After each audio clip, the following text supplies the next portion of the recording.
ठीक है, करें स्टार्ट। देखो आज एक हम नया टॉपिक स्टार्ट कर रहे हैं, मध्य प्रदेश की नदियां। और बहुत इंपॉर्टेंट टॉपिक हमारे मध्य प्रदेश एपी के लिए। ज्योग्राफी की जान समझ सकते हो आप, क्योंकि यहाँ से हर साल एक न एक प्रश्न आपसे पूछेगा।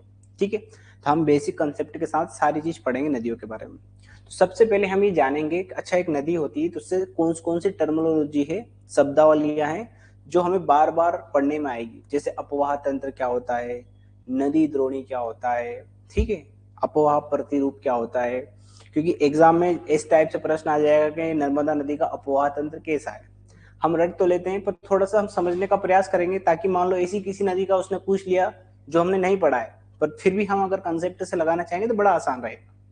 ठीक है, तो मध्य प्रदेश की नदियां आज हम पढ़ रहे हैं। तो मध्य प्रदेश की नदियों को पढ़ने से पहले थोड़ा सा हम अपवाह तंत्र क्या होता है क्या नहीं होता है थोड़ा सा ही जान लेते हैं। ठीक है, जैसे ड्रेनेज क्या होता है, तो बड़ा सिंपल सी बात है, आप खुद मुझे बताओ कि ड्रेनेज का मतलब क्या होता है। जैसे कि आपने अपने घरों में देखा होगा, हम कहते हैं ना ड्रेनेज व्यवस्था नहीं है। तो ड्रेनेज का मतलब कि जो पानी होता है हमारे घरों से जो पानी निकलता है उसकी निकासी की व्यवस्था है कि नहीं, उसी को हम बोलते हैं ड्रेनेज सिस्टम। और अभी आपने इंदौर में घटना भी देखी होगी, जो ड्रेनेज सिस्टम लीकेज होने के कारण वो व्यवस्था हुई थी। ठीक है, वो घटना घटी थी। तो अपवाह कुछ नहीं होता। देखो इसमें हिंदी अगर शब्द देखोगे तो बहना, वाहित होना। जब नदियां जिस मार्ग से बहती है, जैसे मान लो एक नदी है, ये क्या है, ये एक रिवर है, और ये रिवर जिस मार्ग से बह रही है उसी मार्ग को हम अपवाह कहते हैं। ठीक है, उसी को क्या बोलते हैं हम, ड्रेनेज। नदी के प्रवाह के मार्ग को क्या कहते हैं, पथ जो होता है, क्या बोलते हैं इसको हम, पथ। पथ मतलब रास्ता या मार्ग। ठीक है, तो नदी के मार्गों को क्या कहते हैं हम, अपवाह। क्योंकि नदी क्या है, लिक्विड है, और लिक्विड क्या होगा, फ्लो होगा, बहेगा, चलेगा नहीं वो। ठीक है, बात याद रहेगी। तो इसको हम क्या बोलते हैं, ड्रेनेज। फिर देखो इसी से जुड़ी हुई टर्मिनोलॉजी है ड्रेनेज सिस्टम। तो देखो बड़ा आसान है, बच्चों को बड़ा कंफ्यूजन होता है कि ड्रेनेज सिस्टम क्या होता है। तो आप खुद सोचिए एक बात 2 मिनट के लिए, कि इस अपवाह को मतलब नदी मान लो आप। अब जब बहुत सारी नदियां आके मिलेगी, ऐसा तो नहीं है कि कोई नदी निकली तो अकेली रहेगी, वो बोलेगी नहीं मेरे में कोई आके नहीं मिलेगा। कोई भी नदी बहती है तो उसमें बहुत सारी नदी आके मिलती है। तो क्या होता है, जैसे मान लो जैसे हमारा शरीर है, तो हमारा शरीर के बहुत सारे अंग है, तो उसको कहते हैं कि तंत्र बोलते हैं उसको। जैसे श्वसन तंत्र है, जैसे मैं नाक से सांस अंदर ले रहा हूँ, फिर अंदर मेरी नली से जाएगा, फेफड़ों में जाएगा, फिर यहाँ पे ब्रोंकाइस में जाएगा, फिर जाके वो ऑक्सीजन में कन्वर्ट होगा। तो पूरा सिस्टम काम कर रहा है ऊपर से लेके नीचे तक। ठीक है, पर ये सब अलग अलग है, नाक अलग है मेरी, जो सांस ले रहा हूँ नली अलग है, फेफड़े अलग है। ठीक है, ये अलग अलग है, पर सब मिलके क्या बना रहे, एक सिस्टम। इसी प्रकार से नदियों का भी है। जैसे मान लीजिए कि एक नदी है, तो ये मान लीजिए एक मुख्य नदी है, क्या है, जैसे 2 मिनट के लिए मान लीजिए गंगा नदी है। ठीक है, गंगा नदी कहीं ना कहीं से निकल रही होगी, और ये कहाँ पे जाके मिल रही है, मान लो बंगाल की खाड़ी में जाके मिल रही है। अब ये मुख्य नदी हो गई। अब गंगा नदी की आपको पता है बहुत सारी सहायक नदियां है। जैसे मान लो एक नदी इधर से आके मिल गई, जैसे ये यमुना नदी है। ठीक है, फिर इस यमुना नदी के अंदर की बहुत सारी सहायक नदी, जैसे चंबल नदी है। फिर और भी इसकी रामगंगा नदी है, इधर देखोगे तो कोसी है ना। ऐसी बहुत सारी नदियां आके इसमें क्या करती है, मिलती है। तो ये सब नदियां मिलके क्या कहलाती है, ड्रेनेज सिस्टम। एक नदी का जो पथ है उसको क्या बोल रहा हूं मैं, ड्रेनेज। और जब सारी नदियां उस नदी का जो हिस्सा है, उस नदी का जो हिस्सा है, इन सबको मिलके क्या बोल रहा हूं मैं, ड्रेनेज सिस्टम। अब सुनना एक और बात, इसके बाद एक और टर्मिनोलॉजी आएगी जिसको बोलते हैं ड्रेनेज बेसिन। ड्रेनेज बेसिन का मतलब ये होता है कि जो क्षेत्र, जिस क्षेत्र से जल बह के आ रहा है, जो एरिया है, उसको क्या बोलता हूं मैं, ड्रेनेज बेसिन। इसलिए आपने ये टर्म बार बार सुना होगा, बेसिन टर्म।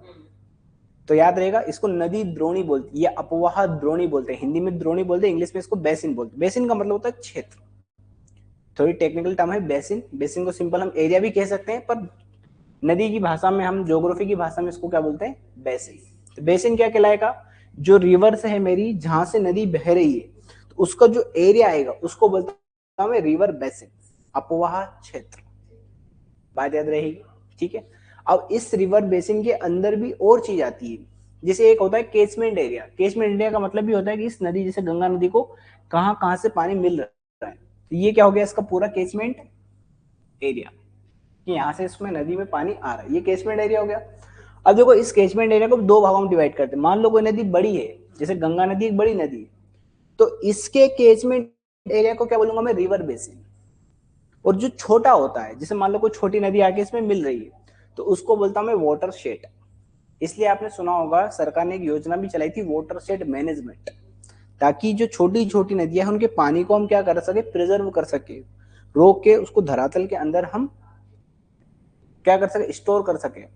ठीक है, तो छोटी नदियों के लिए हम क्या टर्म यूज करते हैं, वाटरशेड।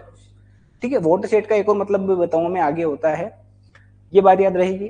तो बड़ी नदियां जो होती है उनके क्षेत्र को क्या बोलते हैं, नदी द्रोणी, और छोटी नदियां जो होती है उनके क्षेत्र को हम क्या बोलते हैं, वाटरशेड, इसको बोलते हैं हिंदी में जल संभर। ठीक है, अब एक और टर्मिनोलॉजी आएगी आपकी, जल विभाजक, वाटर डिवाइडर। अब देखो जैसे गंगा नदी ऊपर है, और आपने देखा होगा यहीं पे देखो आपको विंध्याचल पर्वत श्रेणी मिलती है मध्य प्रदेश में, ये गंगा सिस्टम ऊपर है, और मध्य प्रदेश में यहाँ पे बीच में देखोगे तो आपको विंध्याचल पर्वत श्रेणी मिलेगी, और इसके ही नीचे आपको देखो नर्मदा नदी बहती हुई मिलेगी। ये नर्मदा नदी ऐसे बह रही है, जबकि गंगा नदी उधर बह रही है। तो देखो गंगा नदी एक तंत्र हो गया, गंगा ड्रेनेज सिस्टम हो गया, और ये क्या हो गया, नर्मदा ड्रेनेज सिस्टम हो गया। तो दो नदी द्रोणी को अलग करने वाला जो भाग होता है, जो ऊंचा स्थान होता है, ये पर्वत भी हो सकता है, पठार भी हो सकता है, इसी को क्या बोलता हूं मैं, वाटर डिवाइडेड, क्योंकि वाटर को क्या कर रहा है, ये डिवाइड का कर्म कर रहा है। इसी को बोलते हैं हिंदी में हम जल विभाजक, जल को विभाजित करने का काम कर रहा है। और जब हमने ये पढ़ा था विंध्याचल पर्वत श्रृंखला को, जब हमने ये पढ़ा था कि विंध्याचल गंगा नदी अपवाह तंत्र और नर्मदा अपवाह तंत्र को विभाजित करने का काम कर रहा है, बात याद रहेगी, कंसेप्ट याद रहेगा। दो अपवाह तंत्र या दो नदियों को, जल को विभाजित करने वाले ऊंचे स्थान, ऊंचे स्थान कौन आएगा, पर्वत या पठार, को हम क्या कहते हैं, जल विभाजक। और इसमें सबसे अच्छा एग्जांपल मिलेगा आपको विंध्याचल, जो उत्तर भारत और दक्षिण भारत को क्या कर रहा है, विभाजित करने का काम कर रहा है। बात याद रहेगी, कोई दिक्कत को समझे, ये टर्मिनोलॉजी हमें बार बार पढ़ने को मिलेगी। ठीक है, फिर सुना एक और चीज होती है, जैसे ये नदी है, अब ये तो आप हमें सब समझ में आ गया कि अपवाह क्या होता है, अपवाह तंत्र क्या होता है, नदी रिवर बेसिन क्या होता है, वाटरशेड क्या होता है। ठीक है, अब एक और चीज देखना कि जो नदी होती है, एक नदी होती है, जब एक नदी अपने उद्गम स्थल से बह रही है, मान लो जैसे एक नदी है, मान लो ये नदी निकल रही है अपने उद्गम स्थल से और ऐसे बह रही है। ठीक है, अभी जब नदी बहती है तो इसमें बहुत सारी नदी आके मिलती है, क्या करती है, इसमें बहुत सारी नदी है। जैसे मान लो एक नदी ये आई, ये इसमें मिल गई, फिर एक नदी ये आई, इसमें मिल गई, ये इसमें आकर मिल गई, ये इसमें आकर मिल गई। ठीक है, अब ये जो नदियां होती है इनकी भी सहायक नदियां होती है कि नहीं होती है, ये ऐसी होती है, ये इस टाइप से होती है। ठीक है, अब देखो अगर आप इस चीज को, इस क्षेत्र को, इस प्रतिरूप को, इस स्ट्रक्चर को अगर आप देखेंगे ऊपर से, तो देखो आपको ऐसा दिखेगा जैसे पेड़ की तरह है। जैसे पेड़ होता है कि पेड़ का एक मुख्य तना होता है, उसकी बहुत सारी डालियां होती है, डालियों की सब डालियां होती है, ब्रांचेस होती है, तो जैसे पेड़ होता है ना, उस तरह से दिख रहा हमें। तो ये इसको नदी का रूप कहते हैं, इसको प्रतिरूप, कि नदी कैसी दिख रही है हमें। तो बात समझ में, ऐसे नदी की बहुत सारे प्रतिरूप होते हैं। जैसे अभी जो देख रहे हैं वो है हमारा वृक्षनुमा, इसको डेंड्रोइक ड्रेनेज सिस्टम बोलते हैं। बात समझना के, लॉजिक समझना के, ऐसे बहुत सारे देखने को मिलेगा। जैसे एक रेक्टेंगल टाइप का भी होता है, एक हमारे कैसा होता है, अरी टाइप, रेडियल टाइप का भी होता है, आगे सब पढ़ेंगे, बस डिफरेंस समझते जाओ आपके क्या डिफरेंस है। ये बात समझना के, ये भी हम पढ़ेंगे इसके अंदर कि नदी प्रतिरूप क्या होता है। कोई दिक्कत को समस्या, ठीक है, ये आगे सारी चीज हम देखने वाले हैं। तो देखो यही सारी चीज लिखी है यहाँ पर। अपवाह क्या होता है, तो अपवाह का मतलब ये होता है, जैसे उसके नाम में छुपा है बहना, वह जिस मार्ग से वो बहती है उसी को क्या बोलते हैं हम, अपवाह। नदियों के माध्यम से जल के प्रवाह को, बात समझ आ गई, जिससे भी जल बह रहा है उसी को क्या बोलता हूं मैं, अपवाह। ठीक है, ड्रेनेज बोलता हूं, the flow of water through defined channel, इसको क्या बोलते हैं हम, एक निश्चित चैनल होना चाहिए, जरूरी है, ऐसा नहीं कि कहीं से भी बह रहा है, एक डेफिनेट होना। जैसे गंगा नदी डेफिनेट है, जहां से बह रही वहीं से बहेगी वो। ठीक है, ऐसा निश्चित वाहिकाएं बोलते हैं इसको। फिर ड्रेनेज सिस्टम क्या हो जाएगा, जो नदियों का जो जाल होता है उसी को क्या बोलते हैं हम, अपवाह तंत्र। नदियों के जाल को क्या कहते हैं, ठीक है। ऐसी बहुत सारी नदियां, जैसे एक गंगा नदी है, इस गंगा नदी में यमुना नदी आ गई, इधर से रामगंगा नदी आ गई, इधर से कोसी, गंडक, ऐसी बहुत सारी नदी आ गई, इधर से सोन नदी आ गई, तमसा नदी आ गई, ये बहुत सारी नदियां, ये सब मिलके क्या कहलाने लगी हमें, अपवाह तंत्र। एक सिस्टम हो गया, जैसे हमारा शरीर है, जैसे श्वसन तंत्र, बात इधर रहेगी। फिर होता है ड्रेनेज बेसिन, बेसिन जैसे जुड़ गया ना तो इसको क्या बोलते हैं, मैं एरिया समझ लो कि इस पूरे एरिया को क्या बोलूंगा मैं, ड्रेनेज बेसिन। बात समझने की। अब बड़ी जो रिवर होगी, बड़ा अगर कोई रिवर होगी तो उसको क्या बोलूंगा, रिवर बेसिन, तो छोटी होगी तो उसका क्या बोलूंगा, वाटर शेड। ठीक है, ये बात याद रहेगी। ये लिखा है देखो कि एक मुख्य नदी और उसकी सहायक नदी द्वारा प्रवाहित जल के क्षेत्र को क्या कहते हैं हम, अपवाह द्रोणी, बेसिन बोलते हैं। ठीक है, फिर आगे एक और टर्मिनोलॉजी आपके सामने यहाँ पर कि जल ग्रहण क्षेत्र क्या होता है, केचमेंट एरिया, जो अभी हमने पढ़ा कि जहां से नदी के अंदर जल आ रहा है उसको क्या बोलते हैं हम, केचमेंट एरिया। ठीक है, अब ये केचमेंट एरिया कितने टाइप के होते हैं, दो। एक तो क्या होता है, बड़ी नदियां, एक क्या होती है, बड़ी नदियों के जल ग्रहण केचमेंट एरिया को क्या बोलते हैं हम, रिवर बेसिन। और जो छोटी नदियां होती है क्या होती है, छोटी छोटी नदियां होती, जरूरी नहीं बहुत बड़ी बड़ी ना, उसके केचमेंट एरिया को क्या बोलते हैं हम, वाटर शेड। हिंदी में इसको हम जल संभर बोलते हैं। ठीक है, और एक होता है वाटर डिवाइडेड। ठीक है, वो जल को डिवाइड करने का काम करेगा। ठीक है, ये रहा जल विभाजक। बात याद रहेगी, जल विभाजक क्या होता है कि एक अपवाह द्रोणी या एक ड्रेनेज सिस्टम, एक अपवाह द्रोणी का मतलब होता है एक नदी को, है ना, दूसरे अपवाह द्रोणी से क्या करने का काम करता है, ये अलग करने का काम। और अलग करने का काम कौन करेगा, जो ऊंचा होगा। तो ऊंचे में जनरली क्या आएगा आपका, पर्वत या पठार। ये दोनों ही क्या करेगा, उसको डिवाइड करने का काम करता है। जैसे यहाँ पर उदाहरण लिखा है, विंध्याचल पर्वत श्रेणी, मालवा का पठार। तो देखो विंध्याचल पर्वत श्रेणी कैसे याद करोगे आप, जैसे आपने इंडिया का मैप देखोगे आप, ठीक है, ये इंडिया का मैप है और यहाँ पर कौन है, ये विंध्याचल पर्वत श्रेणी। ठीक है, अब देखो यहाँ पे बह रही है आपकी नर्मदा नदी, ये रही। ठीक है, ये नर्मदा नदी ऐसी, और ऊपर बह रही है देखो गंगा नदी, ये गंगा नदी ऐसे बह रही है। अब मुझे बताओ, अगर ये नदी, ये अगर नहीं होता तो हो सकता था गंगा नदी इस नर्मदा को भी खींच लेती है। तो ये क्या कर रहा है, गंगा नदी और नर्मदा नदी के बीच में जल विभाजक का काम कौन कर रहा है, हमारा विंध्याचल पर्वत श्रेणी। बात याद रहेगी। या इसको हम ऐसा भी कह सकते हैं कि नॉर्थ इंडिया और साउथ इंडिया के बीच में जल विभाजक का काम भी यही कर रहा है। ठीक है, अब देखो मालवा का पठार, देखो मालवा का पठार यहाँ पर है, कहां पर है, यहाँ पर, और यहाँ पर एक नदी बहती है चंबल नदी। तो अगर मान लो मालवा का पठार नहीं होता तो हो सकता है चंबल नर्मदा की सहायक नदी बन जाती। अगर मान लो मालवा का पठार नहीं होता, मैदान होता यहाँ पर अगर, तो सीधी सी बात है चंबल नदी किधर जाना चाहिए, इधर जाना चाहिए, किधर जाना चाहिए, सीधी सी बात है। तो देखो ये चंबल नदी और नर्मदा के बीच में जल विभाजक का काम कौन कर रहा है, मालवा का पठार। ऐसा हो सकता है एग्जाम में पूछ ले आपसे, और मैंने जब मालवा का पठार पढ़ा है तब भी बताया था एक बार। ठीक है, फिर देखो यहाँ पर एक और चीज पढ़ी थी हमने, यहाँ पे पढ़ा था हमने केमूर, क्या पढ़ा था हमने, केमूर पर्वत श्रेणी। और यहीं पर एक नदी जहां से नर्मदा नदी निकलती है अमरकंटक, वहीं से एक नदी निकलती है सोन नदी, और ये सोन नदी किस में जाके मिलती है, गंगा में। ठीक है, बात आ गई समझ में। अब देखो अगर मान लो ये केमूर नहीं होता तो सुनो, सोन नदी इधर ही जाके मिल जाती। ये कहाँ पे जाके मिल रही, बिहार के पटना में, दानापुर में जाके मिल रही। सोचो कितनी दूर है बिहार, तो ये बीच में इसीलिए तो इतनी दूर जाके मिल रही, नहीं तो ये पास में जाके मिल जाती, क्योंकि यहाँ तो नर्मदा गंगा नदी बहुत पास में था। पर बीच में कौन आ गया हमारा, केमूर पर्वत श्रेणी। तो गंगा नदी और सोन नदी के बीच में जल विभाजक का काम कौन कर रहा है, बात समझना के, लॉजिक समझ में आएगा, कोई दिक्कत कोई समस्या। ठीक है, बढ़े आगे, यही था जल विभाजक। ठीक है, अब देखो आपको याद करना है कि अपवाह तंत्र कितने प्रकार के होते हैं। जब हम मध्य प्रदेश में पढ़ेंगे तब मध्य प्रदेश स्पेसिफिक हम पढ़ेंगे, पर थोड़ा सा हम कंसेप्ट समझ लेते हैं कि अपवाह तंत्र एक्चुअल में होता क्या है। तो अपवाह तंत्र ड्रेनेज सिस्टम दो टाइप के होते हैं, कितने प्रकार के होते हैं, दो प्रकार के होते हैं। अब अच्छे से समझना है कंसेप्ट, आपको प्रश्न सोल्व करने में थोड़ी सी सहूलियत करेंगे। ठीक है, रटने की वजह से बच्चे रट लेते हैं। तो देखो अपवाह तंत्र का पहला जो प्रकार होता है उसको बोलते हैं क्रमवर्ती, क्या बोलते हैं उसको, वर्ती। इसको बोलते हैं सिक्वेंट, क्या बोलते हैं इसको, सिक्वेंट। बात याद रहेगी।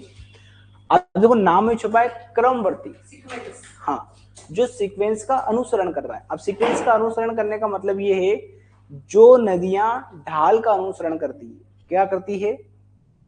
ड्रेनेज सिस्टम कितने प्रकार के होते हैं, टू टाइप्स के होते हैं, एक होता है क्रमवर्ती और एक होता है अक्रमवर्ती। क्या होता है, अक्रमवर्ती, इनसिक्वेंट बोलते हैं इसको, क्या बोलते हैं हम। ठीक है, अब सुनना क्या होता है, क्रमवर्ती का मतलब ये होता है कि जो नदी ढाल का अनुसरण करेगी, ढाल का मतलब होता है कि मान लो एक स्थानीय ऊंचा है और ये नीचा है, तो नदी ऐसे बहेगी, इसको ढाल का अनुसरण करना बोल रहे हैं हम। करें ना, देखो ढाल का अनुसरण, ऊंचे स्थान से नीचे स्थान की तरफ जब नदियां बहती तो उस नदी को हम क्या बोलते हैं, क्रमवर्ती नदी। बात याद रहेगी। ऐसी बहुत सारी नदियां, और जनरली हम ऐसा ही समझते हैं कि नदियां ऊपर से नीचे बहती है, ठीक है, बात याद रहेगी। पर अक्रमवर्ती नदी में उल्टा होता है, नदियां ढाल के विपरीत बहती है, मतलब उल्टा बहती है। जैसे मान लो ढाल ऐसा है तो नदी ऐसे बह रही है। अब ये कैसे होगा अभी समझेंगे 2 मिनट हम, ठीक है। अब देखो ये क्रमवर्ती नदी में देखो आप, एक तो ये नदी हो गई जो ढाल के अनुसार बह रही थी, उसको हम क्रमवर्ती नदी बोल रही है। अब जो ढाल के अनुसार बहती है उसको बोलते हैं अनुवर्ती नदी, ठीक है। इसको क्या बोलते हैं हम? कंसिक्वेंट रिवर, ठीक है। हाँ, सिक्वेंट का ही एक टाइप क्या है? कंसिक्वेंट। कंसिक्वेंट, हाँ, कॉन्सिक्वेंट या कंसिक्वेंट जो भी है, इसको बोलते हैं अनुवर्ती। क्या बोलते हैं इसको हम? अनुवर्ती नदी। अनुवर्ती नदी क्या है? सिंपल सा लॉजिक, जो क्रमवर्ती का आपने डेफिनेशन पढ़ी है वही क्या है? अनुवर्ती नदी, जो क्या करती है? ढाल का अनुसरण करती है। इसको क्या बोलेंगे हम? ठीक है, अनुवर्ती नदी। अब सुनो, एक नदी जो होती है जो इसके जस्ट लंबवत आके मिल जाती है, परपेंडिकुलर, अनुवर्ती नदी के लंबवत मिलने वाली नदी को हम बोलते हैं परवर्ती नदी, सबसिक्वेंट। क्या बोलेंगे? ठीक है, ये क्या है? कंसिक्वेंट। तो सीक्वेंट, सीक्वेंट से याद कर लेना सब कि सब कैसी नदी है? सीक्वेंट।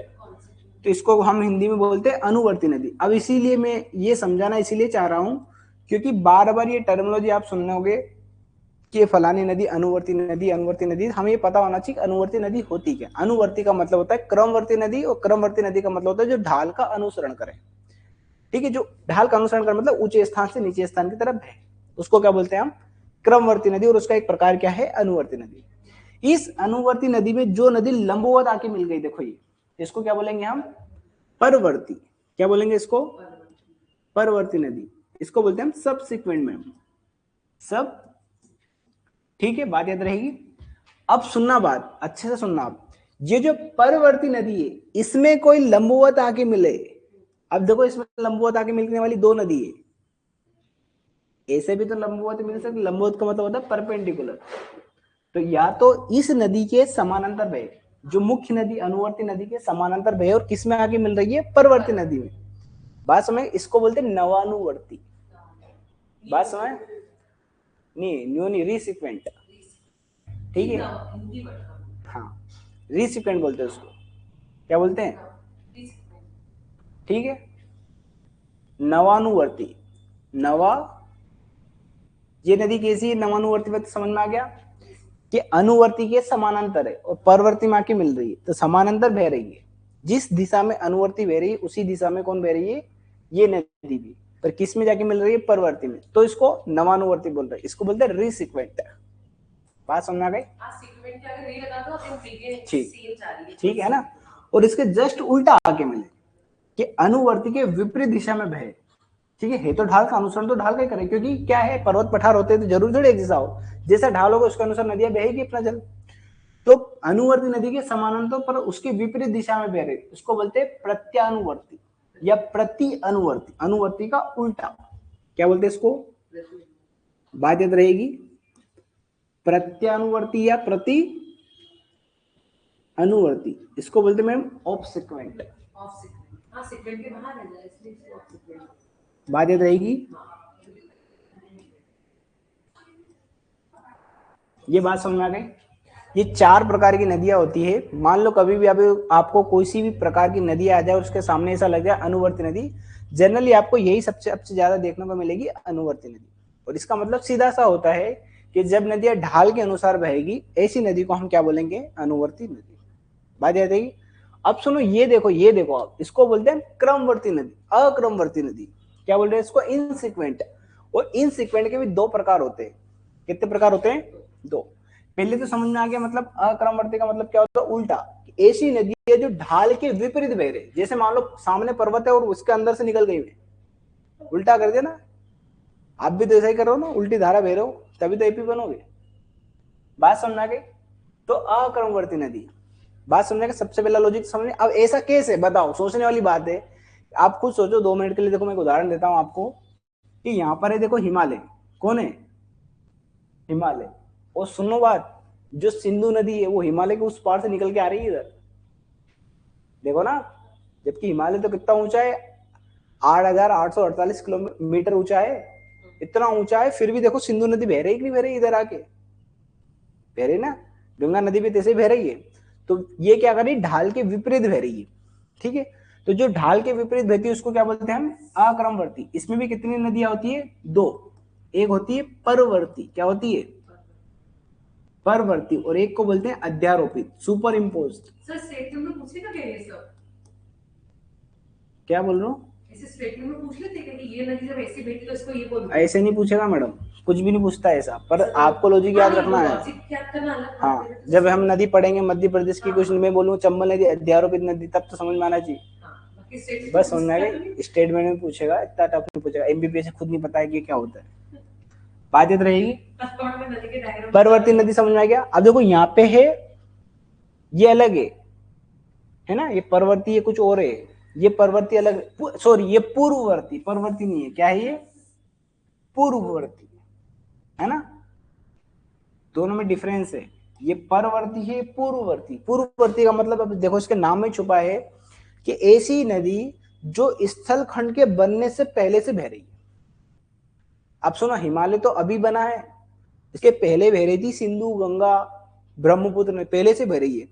अब एक बात बताओ मुझे, ये नदी बह रही है, तो मान लो हिमालय जैसे शुरू में थोड़ा सा बढ़ा, थोड़ा सा बढ़ता मतलब हर साल 2 सेंटीमीटर बढ़ता है। एक नदी 2 सेंटीमीटर को क्या समझे, खोद डालेगी उसको, फिर अगले साल 2 सेंटीमीटर फिर खोद डालेगी, ऐसे खोदते खोदते तो हिमालय साइड में तो ऊपर उठता गया है, तो ऊपर उठते उठते कितना पहुंच गया वो, 8,848 मीटर, मतलब लगभग 9 किलोमीटर ऊंचा है हिमालय।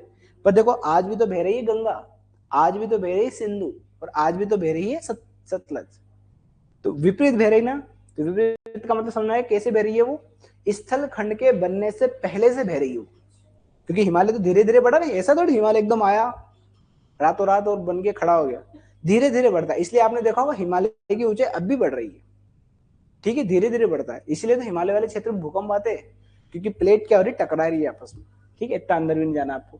पूर्ववर्ती नदी समझ में आ गया है ना, इनसिक्वेंट कुछ ऐसा बोलते हैं इसको, रिसिक्वेंट जो भी, ठीक है। ये पूर्ववर्ती नदी याद रहेगी आपको बात। इस नदी का उदाहरण याद रखना आपको, जैसे गंगा, ब्रह्मपुत्र, सतलुज, सिंधु नदी, ये नदी कैसी नदी है, पूर्ववर्ती नदी है, जो स्थलखंड के बनने से पहले से बह रही है। बात समझे। बाकी जितनी भी नदियां जो नीचे दिखेगी, तो जैसे ऐसे याद कर लो आप तो, कि ये भारत है, और ये भारत का ये वाला जो हिस्सा है, इसको हम बोलते हैं प्रायद्वीपीय भारत। क्या बोलते हैं इसको, पेनिनसुलर इंडिया। प्रायद्वीप क्यों बोले, क्योंकि ऐसा भूभाग जो 3 ओर से पानी से घिरा उसको प्रायद्वीप कहते हैं, जो चारों ओर से घिरा होता है उसको द्वीप बोलते हैं, और इसका बड़ा भाई जब बहुत बड़ा आ जाए तो उसको महाद्वीप बोलते हैं, कॉन्टिनेंट बोलते हैं, ठीक है, सिंपल सिंपल सी बातें। और ऊपर वाला जो हिस्सा है यहाँ पे है हिमालय, ठीक है। तो हिमालय से जो नदियां निकल रही वो कैसी नदियां है, पूर्ववर्ती, जैसे बड़ी बड़ी नदियां, जैसे सिंधु, गंगा और ब्रह्मपुत्र, ठीक है। और जो नीचे जितनी भी नदियां मिलेगी ना, सब कैसी मिलेगी, ये क्रमवर्ती, ये ढाल के अनुसार बह रही है, कैसी मिलेगी, सब ढाल के अनुसार बह रही है। बात समझ आ गई। तो मैं अगर आपसे पूछूं कि नर्मदा कैसी नदी है, क्रमवर्ती नदी, मतलब अनुवर्ती नदी। मैं पूछू ताप्ती कैसी नदी है, अरे यही बह रही है ताप्ती, कैसी बात है, तो मध्य प्रदेश में बहती है। हाँ, बात समझ आ गई, लॉजिक समझ आ गया। तो सबसे पहले क्रमवर्ती में आएगी वो, लॉजिक समझ में आ गया, कोई दिक्कत को समझ, अब तो बता लोगे कोई दिक्कत। एक और होती है, देखो सुपर इम्पोज नदी क्या होती है, सुपर इम्पोज नदी का मतलब ये होता है, जैसे मान लो कि धरती है, अब आपको पता है धरती के ऊपर पृथ्वी कई बार कई हिस्सों में टूटी है। मान लो पृथ्वी थी, पृथ्वी कई हिस्सों में आपको बताया था मैंने पहले, पेंजिया था, पेंजिया टूटा, तो टूटने के कारण इसके अंदर बहुत सारे भ्रंश बन गए, जिसको फोल्ट कहते हैं, और नदियां उनमें ही तो बह रही है। अब देखो पृथ्वी जब टूटी थी, जैसे मान लो ये पृथ्वी है, ये क्या है, पृथ्वी है, और पृथ्वी मान लो 2 भागों में टूट गई, तो टूटने से क्या होता है, ऐसा थोड़ी कि बीचों बीच में एकदम बीचों बीच में कटेगी वो। जैसे आपने तरबूज को छुरी से काटा होगा तो बिल्कुल एकदम सही साइड कटा होगा, पर छुरी से मत काट के हाथ से तोड़ना उसको, फिर देखना कैसा कटता है वो, फिर देखने लायक रहेगा वो। ऐसे पृथ्वी भी है, पृथ्वी को किसी ने काटा थोड़ी 2 हिस्से में, वो टूटी खिंचाने से, तो उसमें बहुत सारी भ्रंश बन गए, फोल्ट बन गए, तो जहां जहां का हिस्सा नीचे दब गया था, सीधी सी बात है, वहां पे नदियां बह रही है आजकल, वही तो घाटी है नदी की, नदी ऐसा थोड़ी खोदने लगी, ठीक है। अब देखो जब पृथ्वी टूटती है तो अंदर से लावा निकलता है, वही लावा आके उस घाटी में दबा होगा, क्योंकि जो नीचे वाला हिस्सा होगा उसी में लावा दबा होगा। अब नदी बह रही है, लावा आके जम गया, तो देखो लावा को धीरे धीरे नदी काटेगी नहीं काटेगी, लावा तो अभी अभी आके जमा ना, नदी तो पहले से बह रही ना। तो जो लावा आके जम गया था उसमें, अब नदी बह रही है, तो नदी ने क्या करा, उसको लावा खोद खोद खोद खोद कर वहीं पे पहुंच गए जहां से पहले वो बह रही थी। मतलब अपना निम्नतम तल प्राप्त कर लिया उसने। इसको बोलते हैं अध्यारोपित नदी। मतलब बहुत ज्यादा इरोजन कर रही है वो, बहुत ज्यादा खोद खाद रही है। हाँ, इसका सबसे अच्छा उदाहरण याद रखना, अध्यारोपित नदी के अंदर आप याद रखना चंबल नदी। जो नदियां इधर से बह रही ना, मध्य प्रदेश से, ये नदी इधर गंगा में जाके मिल रही ना, ये नदियां सब कैसी नदियां हैं, अध्यारोपित नदी। मतलब खोद खोद खोद खोद का अपने निमित्त तक। आपने देखा होगा चंबल नदी भिंड मुरैना के अंदर 300-300 मीटर गहरे गड्ढे, छोटे मोटे भी नहीं है। बात समझ आ गई, इतना खोद दिया उसने। 300 मीटर गहरी नदी घाटी देखना कितनी बड़ी बात है, छोटी मोटी बात है क्या। बस इसका मतलब तभी खोदा होगा उसने, तभी तो खुदा वो, बात याद रहेगी। तो उसको क्या बोलते हैं हम, अध्यारोपित नदी। उसका सबसे अच्छा उदाहरण है मध्य प्रदेश में, बस एक ही याद करना, चंबल नदी। बस भारत का हमसे कोई पूछेगा नहीं, बात याद रहेगी। कोई दिक्कत, कोई समस्या, तो अपवाद तंत्र के प्रकार समझना। क्या देख लो, बात समझ आ गई, बढ़े आगे चलो। तो देखो अपवाद तंत्र के बहुत सारे प्रकार होते हैं, जिसे यहाँ पे लिखा क्रमवर्ती अपवाद तंत्र, जिसको हम क्या बोलते हैं, कंकरेंट ड्रेनेज सिस्टम, ठीक है, या सीक्वेंट ड्रेनेज सिस्टम, ठीक है। बात याद रहेगी, वही लिखा है, ढाल के अनुसार बहती है जो नदी। फिर होते अक्रमवर्ती अपवाह तंत्र, ये क्या लिखा है, और इसके अंदर वही लिखा है, जब नदियां ढाल के विपरीत बहती है तो उसको क्या बोलते हैं हम, अक्रमवर्ती अपवाह तंत्र। अब देखो, अब हमारा जो काम का है वो है अपवाह प्रतिरूप, ड्रेनेज पैटर्न। अब ड्रेनेज पैटर्न का मतलब अभी मैंने बताया था, जैसे मान लो एक नदी जब अपने उद्गम स्थल से लेकर अपने मुहाने तक, जैसे मान लो ये नदी जाके मिल गई समुद्र में। अब ये नदी अकेली तो बहेगी नहीं, इसके साथ बहुत सारी नदियां बहती है। जैसे इसके अंदर और नदी आ गई, जैसे रामगंगा, गंगा नदी में, फिर गंडक, कोसी, ऐसे बहुत सारी महानंदा, इससे बहुत सारी नदी आके मिल गई। इधर कौन आके मिल गई है, यमुना, ठीक है, इधर है सोन, अब यमुना की भी सहायक है। ऐसी बहुत सारी नदी आके क्या कर रही है, मिल रही है। बात समझ आ गई। तो देखो ऊपर से देखोगे तो इस नदी का एक रूप दिखेगा, क्या दिखेगा, एक पैटर्न दिखेगा आपको, किस तरह से दिख रही है। तो देखो ये नदी अभी दिख रही है आपको वृक्ष की तरह, वृक्ष की जो एक तना होता है उसकी डाली की सब डालियां होती है, और भी डालियां होती है। जब बहुत बड़ी नदियां होती है ना, तो वो वृक्षनुमा नदियां होती है। तो मैं अगर बोलूं आपसे कि गंगा नदी कैसा अपवाह प्रतिरूप है, रूप का मतलब समझ आएगा, रूप कैसा मतलब दिख कैसी रही हो, कैसी दिख रही हो, वृक्षनुमा। इसी प्रकार से मैं मध्य प्रदेश में अगर आपसे पूछूं कि मध्य प्रदेश की कौन सी नदी, या मैं पूछूं कि नर्मदा नदी किस प्रकार का अपवाह प्रतिरूप बना रही है, तो वृक्षनुमा। जो बड़ी नदियां होती है ना, जब नदियों की सहायक, नदियों की भी सहायक नदियां होती है, तो उसको क्या बोलते हैं हम, वृक्षनुमा अपवाह प्रतिरूप। वो मध्य प्रदेश में आपको वृक्षनुमा अपवाह प्रतिरूप ही मिलेगा। और भी बहुत सारे प्रतिरूप होते हैं, बहुत सारे प्रतिरूप का मतलब, जिसे एक आयताकार प्रतिरूप भी देखने को मिलेगा, जब नदी इस टाइप से आगे मिलेगी किसी क्षेत्र में एक आयत की तरह, तो आयताकार प्रतिरूप कह देंगे। बात समझा गई। फिर देखो कभी कभी क्या होता है, जैसे मान लो कि पर्वत है और यहाँ से 3-4 नदी निकली, एक नदी इधर बह गई, एक नदी उधर निकल गई, एक इधर निकल गई, इधर, एक ही क्षेत्र से सब नदियां निकल रही, 3-4 नदी। जैसे आपने देखा हो अमरकंटक, अमरकंटक से सोन नदी भी निकल रही है, अमरकंटक से नर्मदा नदी भी निकल रही है, अमरकंटक से जोहिला भी निकल, उसी जगह से निकल रही सब, एक स्थान से निकल के बहुत सारे स्थान में बह रही है। इसको हम बोलते हैं अरि प्रतिरूप। क्या बोलते हैं, अरि मतलब रेडियल, दूर जा रहा है एकदम, ठीक है, एक स्थान से निकल के दूर स्थान पे जाते हैं, उसको क्या बोलते हैं, अरि प्रतिरूप, ठीक है। ऐसा इसका उल्टा भी होता है, बहुत सारे स्थान से नदी आके एक झील में एक जगह आके मिल रही हो, इसको क्या बोलते हैं हम, अभिकेंद्री, केंद्र की तरफ आ रही, सेंट्रीपिटल। नहीं नहीं, बंगाल की खाड़ी नहीं, किसी क्षेत्र में, वो तो समुद्र में आके तो सभी मिल जाएगी। किसी क्षेत्र में आके जब बहुत सारी नदी आके मिलती है, उसका पानी आके मिलता है, तो उसको क्या बोलते हैं हम, अभिकेंद्री, केंद्र की तरफ आ रही है। जैसे ऐसे एक क्षेत्र है और यहाँ बहुत सारी नदियां ऐसे आके मिल रही है, ठीक है, तो इसको क्या बोलते हैं हम, अभिकेंद्री, केंद्र की तरफ आके मिल रही है, इसको अभिकेंद्री बोलते हैं, ठीक है, सेंट्रीपिटल। ऐसे बहुत सारे प्रतिरूप आपको, अलग वर्ड भी बोलते हैं ना, जैसे वो तीन नदियां मिलती तो त्रिवेणी संगम बोलते हैं। हाँ वो अलग चीज हो गई, वो जैसे जो आप बोल रहे हो ना, हाँ हाँ वो भी मिलती है, उसको हम बोलेंगे संगम, ठीक है, ठीक है, ये बात याद रहेगी आपको। जैसे यहाँ पे एक उदाहरण दे रखा है आपको, ये एक ड्रेनेज सिस्टम का उदाहरण दे रखा है यहाँ पे, कैसा कैसा ड्रेनेज सिस्टम है, वृक्षकार, वृक्षाकार अपवाह प्रतिरूप, जिसको हम क्या बोलते हैं, डेंड्रिटिक ड्रेनेज सिस्टम। देखो यहाँ पे एक उदाहरण लिखा है, और ये नदी है, क्या है ये, और इस नदी की भी बहुत सारी क्या है यहाँ पर, सहायक नदी है। तो देखो कैसा दिख रहा है, कैसा दिख रहा है ये, वृक्ष की तरह, इसलिए क्या कहते हैं इसको, वृक्षनुमा अपवाह प्रतिरूप। और हमारे एमपी में, हमारे एमपी के लिए इंपॉर्टेंट है, अगर आपसे कोई पूछे गंगा अपवाह तंत्र कैसा है, तो कैसा है, वृक्षनुमा, क्योंकि गंगा की बहुत सारी सहायक नदी। इसी प्रकार से मध्य प्रदेश में कौन सी नदी मिलेगी आपको, नर्मदा अपवाह प्रतिरूप। अभी मैं बाद में आपको जब नर्मदा नदी पढ़ा था तब बोलता है कि अपवाह प्रतिरूप इसका वृक्षनुमा है, तब आपको पता नहीं चलता कि क्या है, पर अब मुझे उम्मीद है आपको समझ में आ गया हो। ठीक है, ये सारी चीज लिखी, जैसे यहाँ पे लिखा है देखो, गंगा यमुना अपवाह तंत्र, नर्मदा अपवाह तंत्र। ठीक है, फिर देखो और एक और होती है। ठीक है, एक ये थोड़ा सा यहाँ पे गलत टाइप हो गया, ये वृक्षाकार ना हो गया, ये समानांतर अपवाह पर, जैसे बहुत सारी नदियां एक दूसरे के समानांतर पे बह रही है, तो इसको क्या बोलते हैं हम, समानांतर अपवाह प्रतिरूप। जैसे कि आपने आपने वैसे इंडियन ज्योग्राफी नहीं पढ़ा है, जैसे ये भारत है और ये भारत का पश्चिमी घाट है, वेस्टर्न कोस्ट है। अब देखो यहाँ से नदी निकलती ना, तो देखो नदियां तुरंत जाके समुद्र में मिल गई, ज्यादा जगह ही नहीं मिलने, कौन मिलेगा, बता देखो ना आप, कितना जगह है, छोटा सा ये, जैसे यहाँ से नदी निकली, ये मिल गई, ये अरब किस में मिल गई है, अरब सागर में आके मिल गई। तो देखो ये नदी कैसे बह रही है, समानांतर, एक दूसरे के समानांतर बह रही, इसलिए इसको क्या बोलते हैं, समानांतर अपवाह प्रतिरूप। कहां पे देखने को मिलता है हमें, मध्य भारत के पश्चिमी घाट। ठीक है, फिर देखो और कौन सा होता है, एक होता है देखो वही समानांतर है, यही वाला।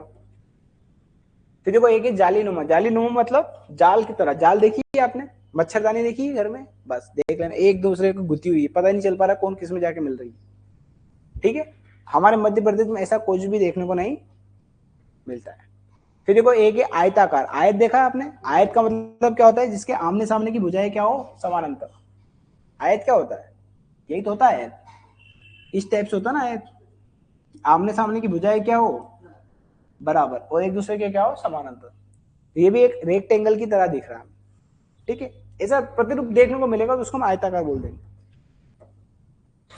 फिर देखो एक होता है अपकेंद्री, क्या होता है, अपकेंद्री का मतलब केंद्र से दूर जा रहा है, जिसको हम अरी भी बोलते हैं, रेडियल। जैसे मान लो एक पर्वत चोटी है ये, ठीक है, और यहाँ से बहुत सारी नदियां, एक नदी इधर मान लो, एक नदी इधर बह गई, एक इधर बह गई, एक इधर बह गई, चलिए, जैसे इसका सबसे अच्छा उदाहरण है अमरकंटक, वहां से बहुत सारी नदियां मिल रही, जिसको हम अरी, जैसे लिखा है देखो, अमरकंटक पर्वत श्रेणी।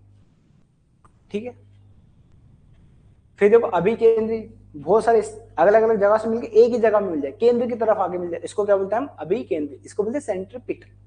ठीक है, ठीक है, अब देखो, अब हमारे सबसे इंपॉर्टेंट हमारे काम की चीज स्टार्ट हो रही है, यहां से एक्चुअल में स्टार्ट होता है मध्य प्रदेश का अपवाह तंत्र, और ये ही हमारे लिए इंपॉर्टेंट है। तो ये हमने पृष्ठभूमि बनाई है थोड़ी सी, ताकि मान लो हो सकता है आपको पता होना हो चीजें, इसलिए एक्चुअल में चालू यहीं से होता है हमारा मध्य प्रदेश का अपवाह तंत्र। तो अपवाह तंत्र आप समझ में आ गया ना आपको क्या होता है, अपवाह, देखो नाम में छुपा है अपवाह, अपवाह का मतलब बहना, वाहित होना, किसी भी चीज का बहना। अब बहेगा कौन, जल ही तो बहता है, वायु भी प्रवाहित होती है। ठीक है, तो जल का बहना ही क्या कहलाता है, अपवाह। और जब बहुत सारी नदियां आपस में मिल जाती तो एक क्या मिला लेती, पूरा अपना सिस्टम मिला लेती, इसी को बोलते हैं अपवाह तंत्र। अब मध्य प्रदेश को 6 अपवाह तंत्र में बांटा, कितने अपवाह तंत्र में बांटा है, 6। अगर कोई पूछ ले आपसे संख्या तो कितने अपवाह तंत्र में बांटा है, 6। अब उन 6 के अंदर देखो, मैं एक मैप बना रहा हूं आपको और फिर दिखाता हूं आपको। जैसे ये क्या है हमारा, हमारा प्यारा मध्य प्रदेश। ठीक है, ये रहा हमारा मध्य प्रदेश। अब सुनना बात 2 मिनट के लिए, ये मध्य प्रदेश है, और इस मध्य प्रदेश में यही तो पढ़ा है आपने, देखो विंध्याचल, ये क्या है, ठीक है, ये विंध्याचल मैंने बना दिया। अब देखो इसके ऊपर एक नदी बह रही है, ये रही, ये है चंबल नदी, दिख रही है आपको, ये चंबल नदी जाके मिल गई। ठीक है, अभी देखो इधर से आ रही है गंगा नदी, सुनना बात। फिर देखो इसी, यहीं से आपको देखो, आपको एक और नदी देखने को मिलेगी, काली सिंध नदी। फिर इधर देखो मिलेगी आपको पार्वती नदी, ठीक है, इधर मिलेगी आपको बेतवा नदी। फिर देखो इधर केन मिलेगी, फिर इधर एक और तमसा नदी मिलेगी, और इधर एक और नदी मिलेगी आपको यहां से निकलती हुई, सोन नदी। कौन सी नदी मिलेगी, सोन। ये नदी मिलके चली गई, इनकी भी बहुत सारी सहायक नदियां होगी। हेलो, क्लास में हूँ, लगाओ थोड़ी देर से।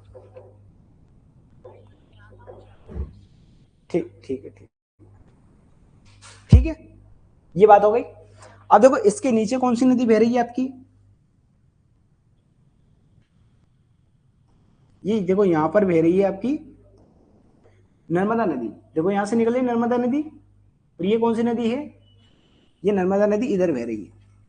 और देखो इसके जस्ट नीचे है सतपुड़ा पर्वत श्रेणी, कौन सी है, ये रही सतपुड़ा पर्वत श्रेणी। मैं सतपुड़ा को बना देता हूँ यहाँ पर, ठीक है। ये कौन सी है, ये सतपुड़ा पर्वत श्रेणी है। और इसके नीचे भी एक और नदी बह रही है जिसको बोल रहा हूँ मैं ताप्ती नदी। वो ताप्ती नदी यहाँ से निकलती है, वो इस टाइप से बहती है, ठीक है। ये मुंह बना दिया मैंने। मतलब आपकी जो क्वेश्चन था कि ताप्ती और इसके बीच में भी पूछे तो जल विभाजन का नाम भी सतपुड़ा सतपुड़ा कर रहा है, ठीक है। आ जाएगी बात समझ में, ये आ गया।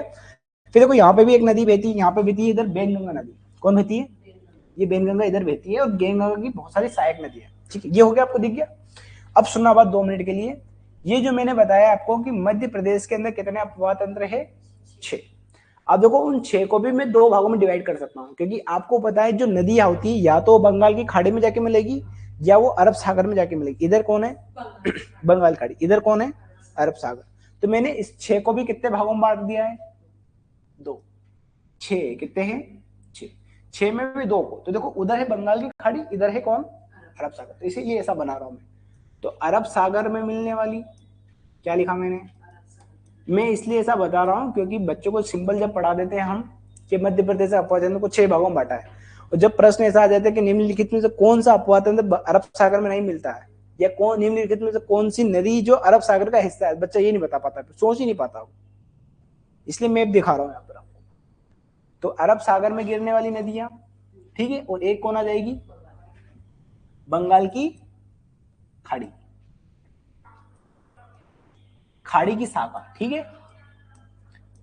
अब सुनना बात, यह बंगाल की खाड़ी का अपवाह तंत्र, और एक है अरब सागर अपवाह। ऐसे भारत को भी हम 2 भागों में डिवाइड करते हैं, क्योंकि भारत का भी सेम है। अब देखो आप खुद मुझे बताना देख के यहाँ पर मैं पूछूं कि अरब सागर में कौन सी नदी मिल रही है, नर्मदा मिल रही है। तो नर्मदा अपने आप में एक तंत्र है।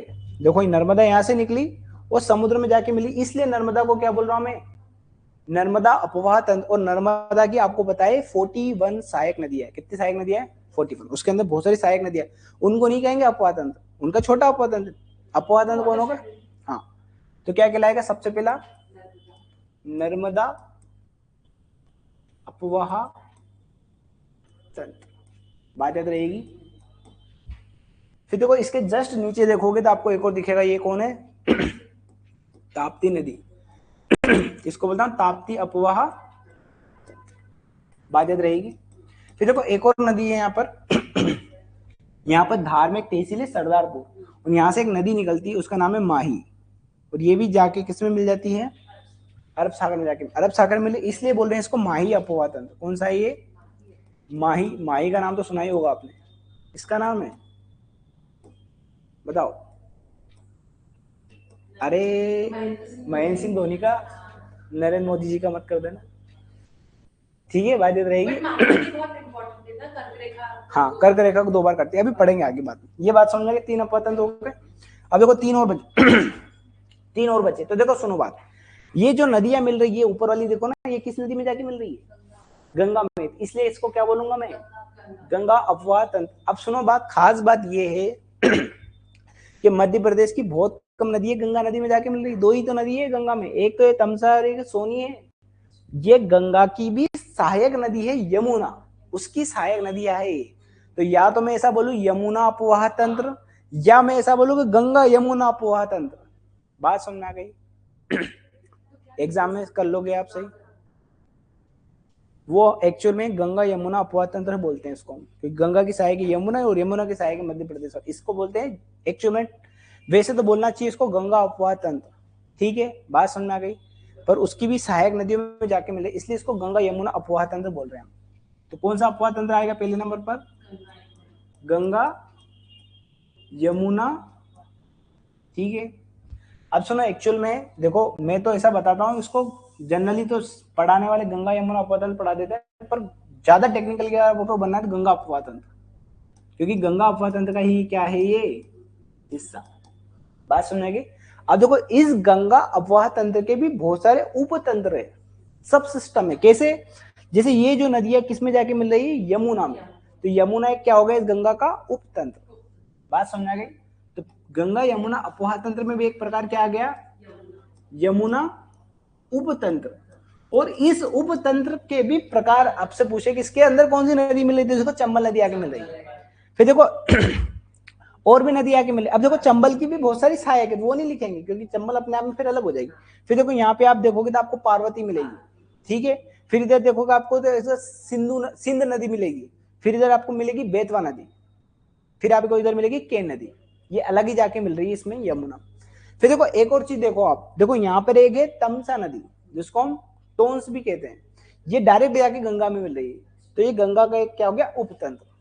बात समझ आ गई। तो तमसा उपतंत्र बात याद रहेगी। और इसकी तमसा नदी की बहुत सारी सहायक नदी आपको देखने को मिलती है, डायरेक्ट गंगा। इसलिए तो बोला, देखो यमुना भी डायरेक्ट गंगा मिल रही थी, उसमें जाके मिल रही थी यमुना नदी, ठीक है। अगला जो है उसको बोलते हैं हम सोन नदी। बात समझ आ गई।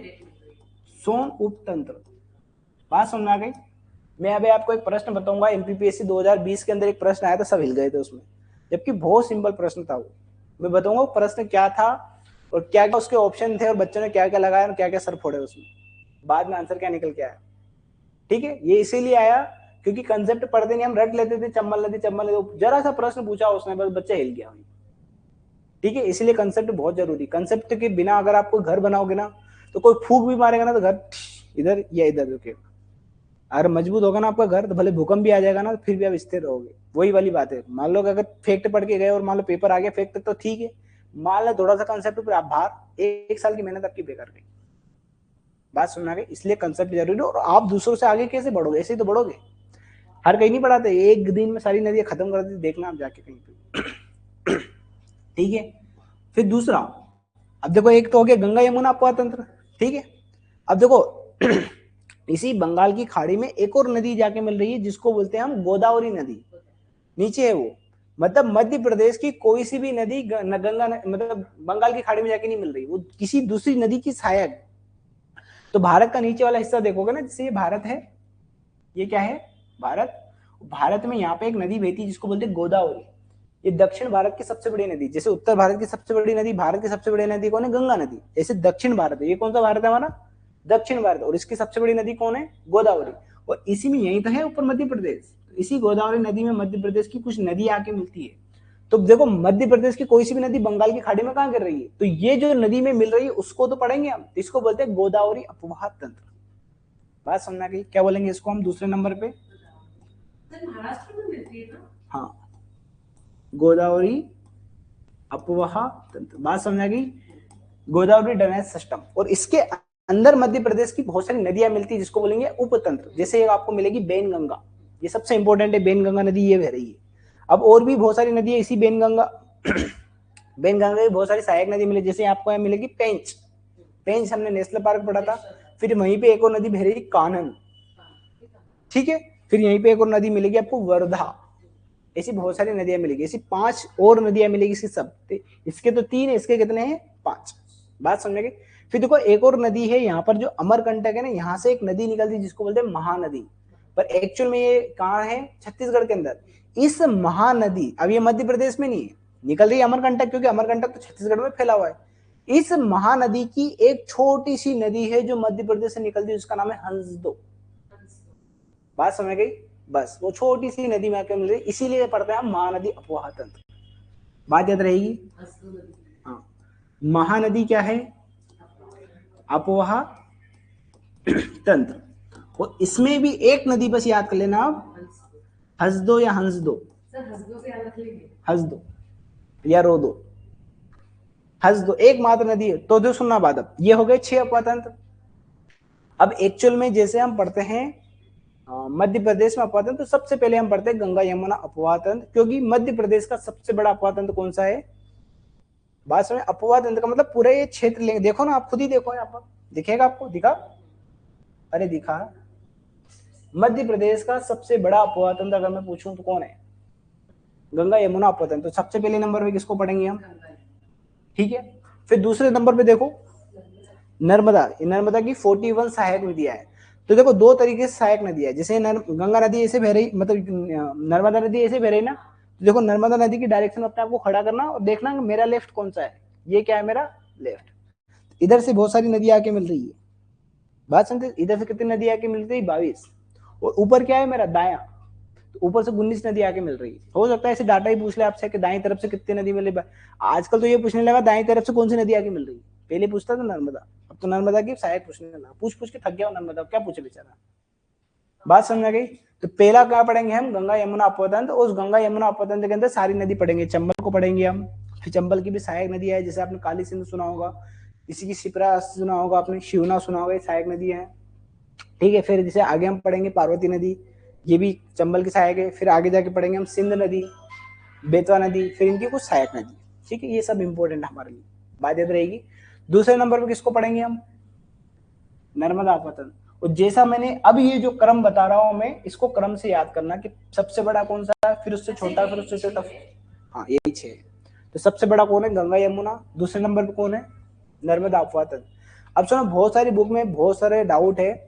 तीसरे नंबर पे जनरली बुक के अंदर लिखा है ताप्ती अपतंत्र, पर इससे भी बड़ा अपतंत्र है गोदावरी अपतंत्र। एरिया वाइज बोल रहा हूं मैं, नदी बोलोगे तो देखो ताप्ती नदी बड़ी है, पर तंत्र की बात कर रहे हैं पूरे सिस्टम की। तो तीसरा बड़ा अपवाह तंत्र कौन सा है, गोदावरी। फिर कौन सा है, ताप्ती। फिर कौन सा है, और सबसे छोटा कौन है, महानदी। तो देखो आप है ना मैप में याद करना, मैप से याद करना बड़ा आसान है।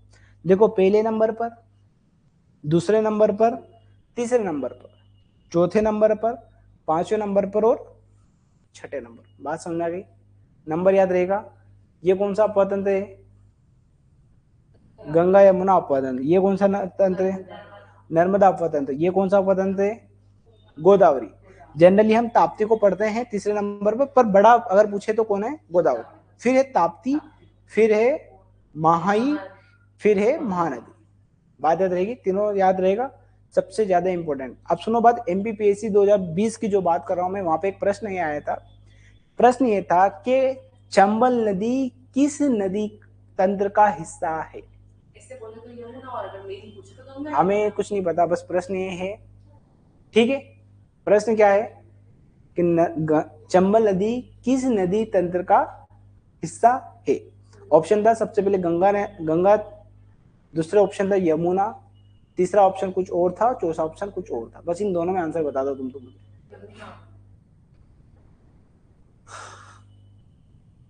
बताओ, ऐसे सिंपल सा प्रश्न था बड़ा, पर सुनो, जो बच्चा पढ़ के नहीं गया होगा सुनो, वो मतलब वो तिलमिला गया होगा। पता ऐसा प्रश्न पूछ लिया, जबकि कितना सिंपल सा प्रश्न। गंगा यमुना अपतंत्र तो है, पर किस नदी में जाके मिल रही है वो देखना है आपको। बात समझाइए, तो किस नदी में जाके मिल रही है, यमुना। तो जिस नदी में जो नदी जाके मिलती है उसका वो अपवाह तंत्र कहलाता है। तो चंबल का अपवाह तंत्र कौन है, यमुना। पर यमुना का अपवाह तंत्र कौन है, गंगा। गंगा एक बड़ा तंत्र है अपने आप।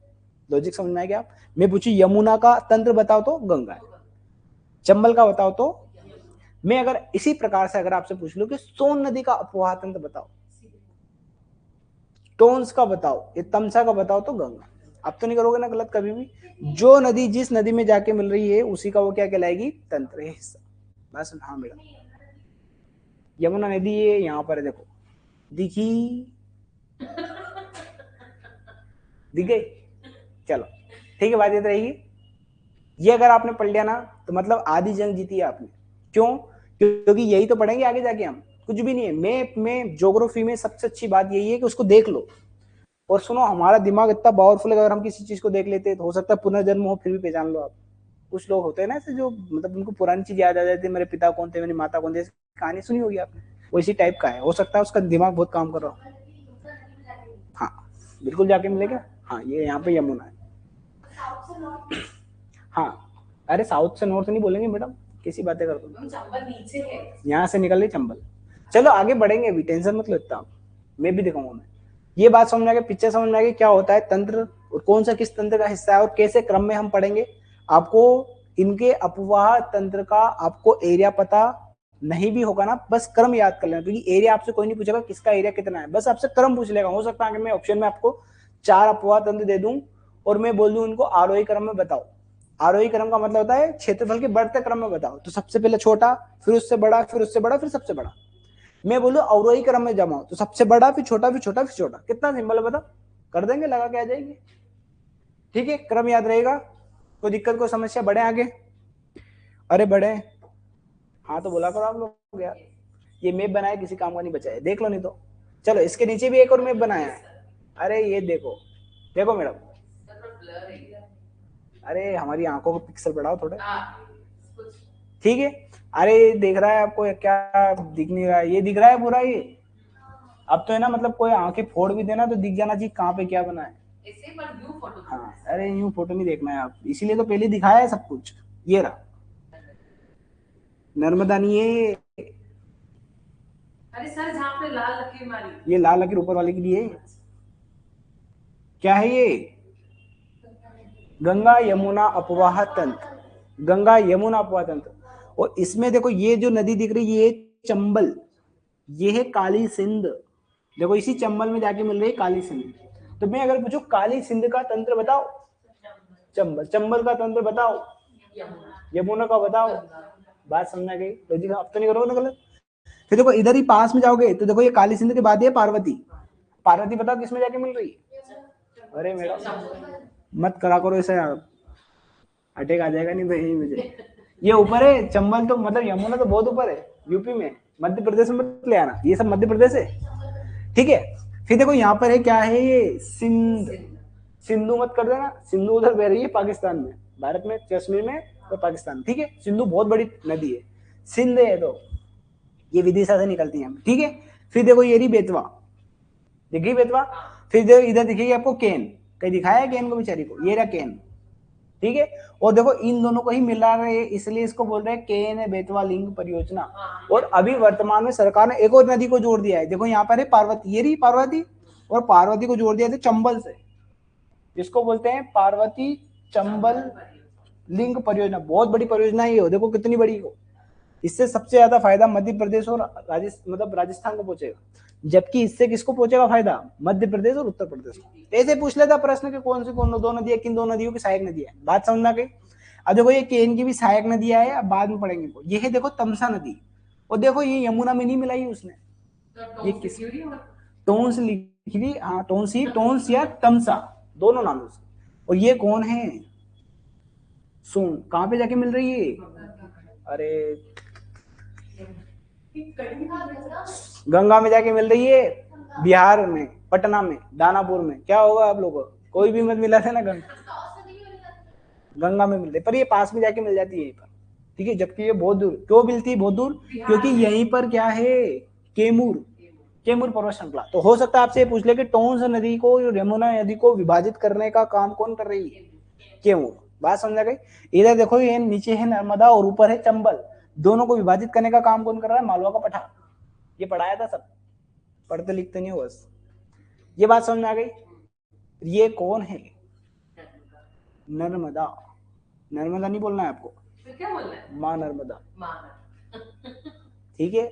इंटरव्यू में अगर गलती से भी बोल दिया ना नर्मदा, तो आपका गला कट जाएगा। वही पूछते हैं माँ नर्मदा के बारे में, जरूर पूछते हैं मैडम, ये मत सोच लेना नहीं पूछते। अरे मैडम आपने देखा ही कहाँ है। चलो इधर आ जाओ, ठीक है, बात याद रहेगी। अब देखो यहाँ पे इसके जस्ट नीचे देखो ये कौन सी नदी है? ताप्ती। बात समझेगा? और बीच में कौन है जो दिख नहीं रहा है? कौन है पीछे? कौन है यहाँ बीच में? कौन विराजमान है? सतपुड़ा पर्वत। हाँ ठीक है, बात याद रही है। फिर देखो ये रहा, देखो ये अपवाह तंत्र दिख रहा है, ये है गोदावरी अपवाह तंत्र। गोदावरी नदी नीचे है और उसमें जाके मिल रही बेनगंगा, ये गोदावरी अपवाह तंत्र। और ये देखो माही अपवाह तंत्र, ये सिर्फ मध्य प्रदेश, मध्य प्रदेश। और ये देखो महानदी तो कहीं दिख ही नहीं रही है, हंस दो। बात याद रही है? तो एक क्रम से भी याद करना, और क्षेत्रफल अगर आप याद कर लोगे तो आपका सारा प्रश्न बन जाएगा, ठीक है। बात याद रहेगी। अब थोड़ा स्पीड में पढ़ेंगे हम। देखो गंगा यमुना अपवाह तंत्र हम पढ़ रहे हैं, इसमें अगर आपसे पूछ ले ऑप्शन में थोड़ा सा लॉजिकली आपसे पूछ ले कि मध्य प्रदेश का सबसे बड़ा अपवाह तंत्र, तो बच्चे तुरंत बोलते नर्मदा। उनको ये नहीं पता कि नर्मदा नदी है, अपवाह तंत्र थोड़ी है। सब दे देंगे। हाँ हाँ, जो करना करो आप, फटाफट करो, ठीक है। बात समझ आ गई? ये बात याद रहेगी। तो गंगा यमुना अपवाह तंत्र का मतलब मध्य प्रदेश का सबसे बड़ा अपवाह तंत्र पूछो तो क्या आएगा?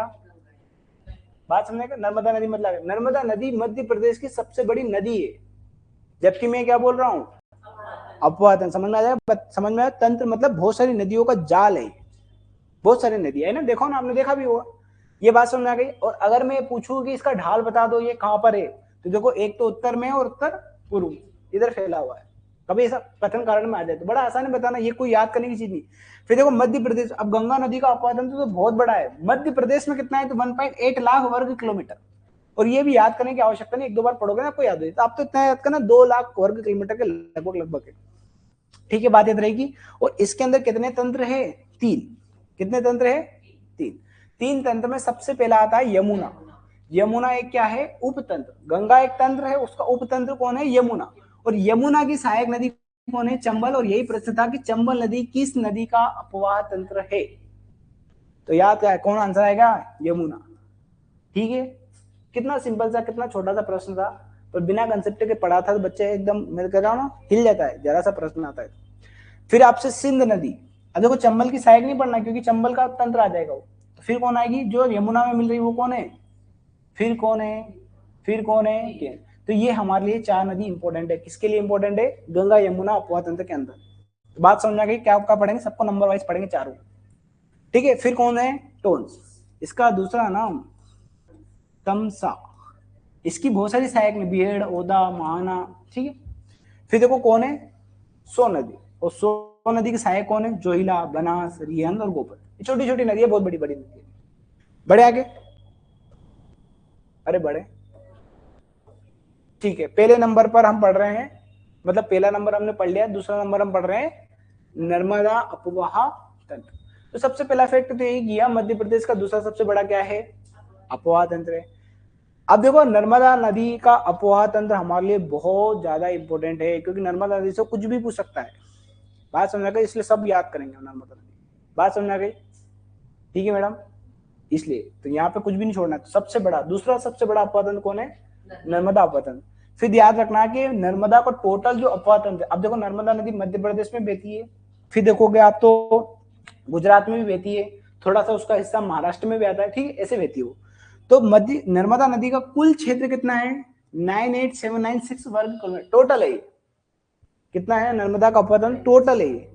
इसमें से मध्य प्रदेश में पूछता है आपसे कि मध्य प्रदेश में कितना है, मध्य प्रदेश में 85,000 के लगभग कितना है। ये डाटा याद कर लेना, बहुत इंपॉर्टेंट है। और अगर परसेंट में पूछ ले कि नर्मदा नदी का कुल अपवाह क्षेत्र अगर 100% है, तो उसका कितना परसेंट मध्य प्रदेश में, तो 89%। अब सुना है डाटा ना थोड़ा बहुत ऊपर नीचे हो जाता है, इसलिए थोड़ा सा याद करना है कि 85 से 90% के बीच में, थोड़ा सा ऊपर नीचे, क्योंकि मैं दिखाऊंगा क्या दिक्कत है। बात समझ आ गई। तो हो सकता है फैक्चुअल डाटा के रूप में आपसे ये पूछ ले कि नर्मदा अपवाह तंत्र का कितना हिस्सा मध्य प्रदेश में, पूछा गया प्रश्न भी ये याद रहेगा, 85,000 याद रहेगा। यहाँ पे कितना याद रखना है, लगभग लगभग 98,000 या 99,000 या 1 लाख। कितना परसेंट, कितना आ जाएगा, 85,000। परसेंट में पूछेगा तो 90%। ठीक है, बात याद रहेगी, कोई दिक्कत कोई समस्या। अब देखो ये तो, ये डाटा आपको याद करने की जरूरत नहीं है कि गुजरात के अंदर कितना है, 11%, फिर किसके अंदर है, महाराष्ट्र के अंदर। बात याद रहेगी, कोई दिक्कत कोई समस्या, बढ़ू आगे। फिर देखो इसी नर्मदा नदी की टोटल कितनी सहायक नदियां हैं, 41। अरे क्या होगा, कितनी है, 41। और उस 41 में बाई तरफ से मिलने वाली कितनी है, तो बाई किधर होगा, पता चल गया, इधर से मिल रही है जो है ना। और 19 कहां से मिल रही है, ऊपर से। तो हो सकता है आपसे यही पूछ ले कि नर्मदा नदी में बाई तरफ से मिलने वाली नदियों की संख्या बताओ, दाई तरफ से मिलने वाली नदियों को बताओ। बात समझ आ गई। तो आपको भी पता है जहां पे सतपुड़ा उधर से नदियां ज्यादा मिलेगी, सतपुड़ा नीचे है तो ज्यादा नदी उधर से मिला देना, तो 22 मिला देना।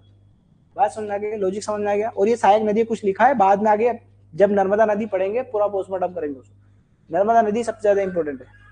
फिर देखो यहाँ पे एक फैक्ट लिखा है कि इसका अपवाह प्रतिरूप कैसा है, और वृक्षनुमा, इसी चीज के लिए पूरी मैंने पूरा पहाड़ खोदा था, वो इसी दिन के लिए खोदा था बस, कि ताकि ये जब नाम आए तब थोड़ा समझ में आए कि वृक्षनुमा का मतलब।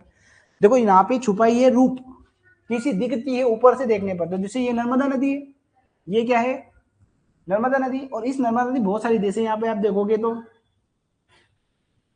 एक नदी का नाम याद नहीं, ठीक है, इधर देखोगे तो आपको बरगी नदी दिखने को मिलेगी, इधर बारना, इधर हथनी, शेरनी, दूधनी, सब मिल जाएगी, तवा।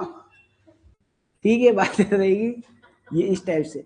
तो सुनो, नदियों की भी सहायक नदियां मिलेगी कि नहीं मिलेगी।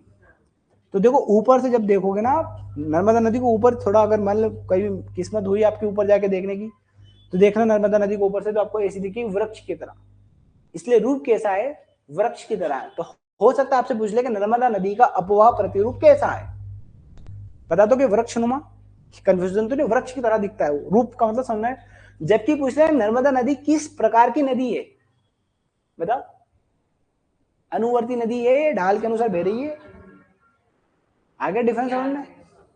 पर एमपीपीएससी में इतना भी लेवल नहीं है उसका कि इतना ज्यादा पूछे अंदर जाके वो पता चले वही आंसर नहीं ढूंढ पा रहा है। फिर देखो गोदावरी अपवाह तंत्र तीसरे नंबर पे इसलिए रखा है, जबकि बुक में आपको दे रखा है ताप्ती नदी, हम क्रम से पढ़ रहे हैं। अब गोदावरी अपवाह तंत्र मध्य प्रदेश का कौन सा है ये, सुनो बात, देखो गोदावरी प्रायद्वीपीय भारत का क्या है, सबसे बड़ा, पर मध्य प्रदेश में देखेंगे तो कौन से नंबर का है, लॉजिक समझ आया, कंफ्यूज नहीं होना इस फैक्ट से, नहीं तो पता चले कुछ और। अरे प्रायद्वीपीय भारत का मेरा थोड़ा तो तो भी तो बड़ा होगा ना, गोदावरी नदी सबसे बड़ा है ना, तो बोला से गोदावरी नदी दक्षिण भारत की सबसे बड़ी नदी है। चलो तो देखो मध्य प्रदेश में इसका कुल क्षेत्रफल कितना है, इतना, जबकि गोदावरी नदी का क्षेत्र देखो तो लाखों में है वो, पर सिर्फ किसका पढ़ रहा है यहाँ पर, मध्य प्रदेश में कितना, मध्य प्रदेश में कितना है 23,388 वर्ग किलोमीटर, ठीक है, बात रहेगी। और गोदावरी नदी में मध्य प्रदेश की कितनी नदियां मिलकर जा रही है, 5, इसलिए 5 इसके क्या है उप बेसिन, जबकि गंगा यमुना के कितने पड़े थे हमने, 3। अब देखो 5 में कौन आ गई, बेनगंगा, सबसे ज्यादा इंपॉर्टेंट है एक बेनगंगा। फिर देखो बाघ नदी, फिर एक बावनथड़ी नदी, फिर एक पेंच, और फिर क्या है कानन, इसमें एक और नदी है वर्धा, चलो जाने दो, ठीक है, बात याद रहेगी। फिर अगले नंबर पे कौन है,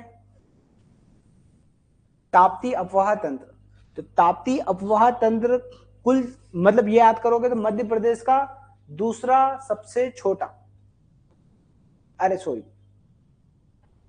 नहीं, दूसरा नहीं, दूसरा तो हो गया ना, तीसरा चौथा ही हो गया, हाँ चौथा हो गया। तो मध्य प्रदेश का दूसरा सबसे छोटा बोलूं, ऐसा कभी नहीं पूछेगा 3 के बाद कि बड़ा, चौथा सबसे बड़ा है, पर छोटे में देखोगे इससे भी छोटा कौन है,